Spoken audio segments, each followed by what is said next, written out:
এবার আর গোমূত্র নয়, আস্ত কাঁচা মাছও গিলে খাচ্ছে ভারতীয়রা। তাদের বিশ্বাস এই কাঁচা মাছ খেলেই ভালো হবে হাঁপানি। ডাক্তাররা নিষেধ করলেও সে কথা শুনছে কে? হায়দ্রাবাদের বিখ্যাত জ্যান্ত মাছের প্রসাদম গিলতে মানুষের রীতিমতো ঢল নেমেছে।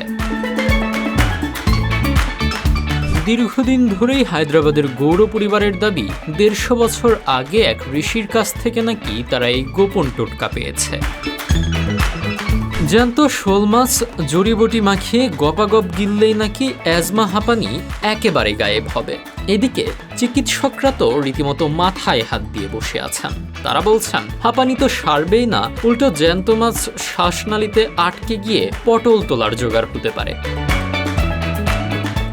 আমাদের ভিডিওগুলো নারায়ণগঞ্জ থেকে দেখছেন রাফি, গাইবান্ধা থেকে দেখছেন সুজন, মল্লিক দেখছেন বাগেরহাট থেকে, রংপুর থেকে দেখছেন রেজাউল এবং সিলেট থেকে দেখছেন জাবের। আপনি কোথা থেকে দেখছেন তা জানিয়ে দিন কমেন্ট বক্সে। এর কোনো বিজ্ঞানসম্মত ভিত্তি নেই, বরং হতে পারে মারাত্মক অ্যালার্জি আর ইনফেকশন। হাঁপানি সারাতে দরকার সঠিক চিকিৎসা, জ্যান্ত মাছ গিলানো নয়। কিন্তু কে শোনে কার কথা? অন্ধবিশ্বাসের কাছে বিজ্ঞান যেন হার মেনেছে।